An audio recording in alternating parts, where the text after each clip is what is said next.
जालना जिल्ह्यातील मंठा येथे स्वस्त धान्य दुकानदाराच्या प्रलंबित मागण्यांच्या पूर्ततेसाठी तालुक्यातील सर्व स्वस्त धान्य दुकानदारांनी गुरुवारी दिनांक 27 रोजी मंठा तहसील कार्यालयासमोर एकदिवसीय धरणे आंदोलन केले आणि मागण्यांचे निवेदन तहसीलदार यांना देण्यात आले। मागील अनेक वर्षांपासून राज्यातील स्वस्त धान्य दुकानदारांच्या प्रलंबित मागण्या सोडवण्यासंदर्भात शासनाने कोणतीच कार्यवाही केली नाही। यापूर्वी 10 जून 2024 रोजी राज्याचे अन्न व पुरवठा मंत्री यांच्या उपस्थितीमध्ये राज्यातील स्वस्त धान्य दुकानदार संघटनेच्या पदाधिकाऱ्यांची बैठक आयोजित करण्यात आली होती। या बैठकीत दुकानदाराच्या मार्जिनमध्ये 50 रुपयांची वाढ करण्याबाबत सकारात्मक चर्चा होऊन देखील शासनाने अद्यापर्यंत निर्णय घेतलेला नाही।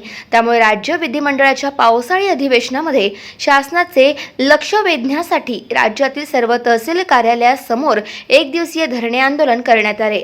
स्वस्त धान्य दुकानदाराच्या मार्जिनमध्ये क्विंटल मागे 100 रुपयांची वाढ करण्यात यावी, शासकीय गोदामातून देण्यात येणारे धान्य वजन करून देण्यात यावे, तसेच खराब धान्य देण्यात येऊ नये, लाभार्थ्यांची ई-KYC प्रक्रिया निरंतर सुरू ठेवावी यासह अनेक मागण्यांचे निवेदन तहसीलदारांना देण्यात आले।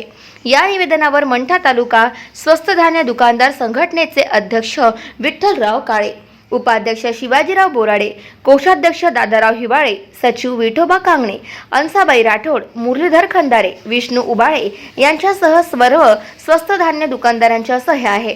या एक दिवसीय धरणे आंदोलनात तालुक्यातील स्वस्त धान्य दुकानदारांनी सहभाग घेतला होता। गाव माझा न्यूज करिता बाळू गायकवाड, मंठा, जालना।